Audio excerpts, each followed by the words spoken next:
常生活中時常需要塑膠製品，例如膠袋、膠囊、水樽、吸管、餐具、文具等等。由於塑膠製品隨處可見，所以我哋展開塑膠嘅專題練習啦。一切由繪本開始，我哋喺繪本、塑膠袋、漂流記，知道塑膠嘅用途同埋重要性，就一齊寫主題網，玩學校裏邊嘅塑膠製品。洗手液都係用膠樽裝嘅，塑膠袋可以攞嚟裝垃圾。原來體能器材都係塑膠製品啊！我哋喺課室揾到唔同嘅塑膠製品，我哋一齊分享唔同塑膠製品，同埋探索唔同塑膠製品嘅特性。牙線都係用塑膠整噶。我屋企有塑膠水樽嘛，我哋將塑膠製品排序，膠袋係最軟，洗手液樽係最硬噶。我哋將水倒入去密實袋入面，然後將鉛筆插入去密實袋入面。等我將水倒入去密實袋入面，我哋將鉛筆插入去密實袋度。我哋成功啦！啲水冇流出嚟啦。等我試下插多啲鉛筆落去先。原來密實袋可以裝水同埋放水噶。我哋探索乜嘢筆可以喺密實袋上面進行繪畫，然後進行創作。等我哋試下用筆先。取筆好容易擦甩啊！原來有線筆可以喺密實袋上邊畫畫，仲擦唔甩添。我哋完成啦！等我哋用白色電筒照下先。哇，好神奇啊！我哋用唔同材料嚟整擦紙膠，原來加上可以整成擦紙膠噶。等我哋加濕粉同梳打粉落去先。我哋要攪勻啲材料。等我哋加啲顏色落去先。我哋完成啦！我哋試下用擦紙膠先，擦到噶。我哋體驗用保鮮紙包紙筒，同埋喺紙筒上面進行創作。原來保鮮紙都係塑膠製品。等我哋試下用保鮮紙包紙筒先。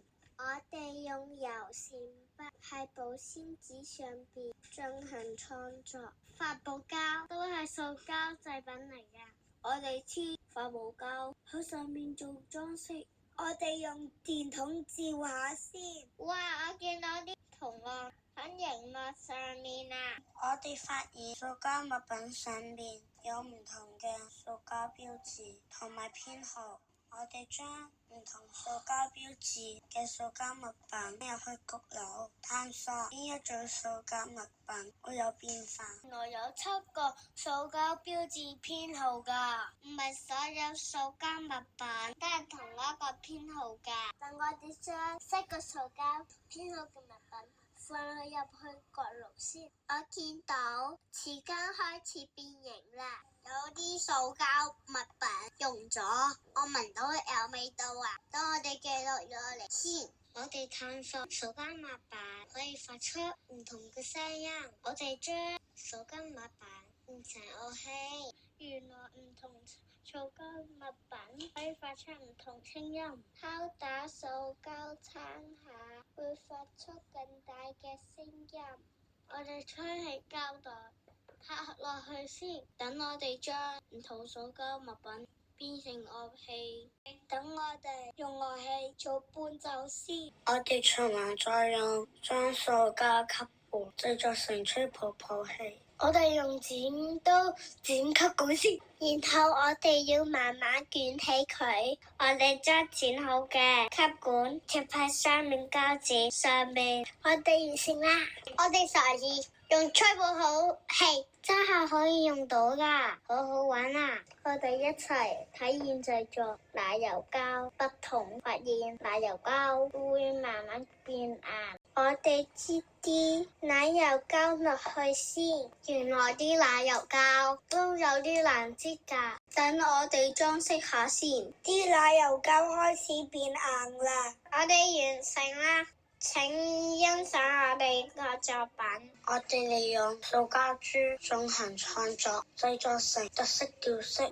我哋將圖案紙放喺模具下邊。我哋用鉗慢慢將塑膠珠放喺模具上邊。我哋好小心咁用熨斗、熱力令塑膠珠表面融化。我哋完成啦！請欣賞我哋嘅作品。我哋喺特殊膠片上進行創作，製作成特色吊飾。我哋用油性筆喺粗粗膠片上面畫圖案，畫完要用打窿機打窿，然後將收縮膠片放入焗爐入面。原來收縮膠片遇熱會收縮㗎。我哋用平整物將收縮膠壓平。我哋完成啦！請欣賞我哋個作品。我哋用滴膠同埋塑膠物品製作杯墊。我哋要攪勻支滴膠先，滴膠要變成透明先得噶。我哋將塑膠珠同塑膠膠片放入去。我哋要攪勻啲材料先，最後倒落去個模具度，等佢變硬就完成啦。請欣賞我哋嘅作品。我哋去家福會將牆塑膠樽蓋藝術品，仲長次用塑膠樽蓋進行創作。原來塑膠樽蓋可以創作成海底世界啊！我哋可以循環再用塑膠樽。哇，有好多顏色同大細嘅膠樽蓋啊！等我哋用塑膠樽蓋睇好口名先。哇，好靚啊！我哋同屋企人一齊循環再用塑膠樽製作再生小小包。我哋同屋企人一齊用戒刀戒好塑膠樽，然後用膠水將拉鏈貼喺塑膠樽度。我哋喺膠樽上邊畫畫先。我哋嘅再生小小包完成啦！我哋識得點樣循環再用塑膠樽。請欣賞我哋嘅作品。我哋喺專題研習分享會入邊同家長介紹我哋嘅學作成果同埋表演，大家都好開心。我哋仲做咗好多親子工作紙，請大家細心欣賞。多謝大家聆聽我哋嘅分享。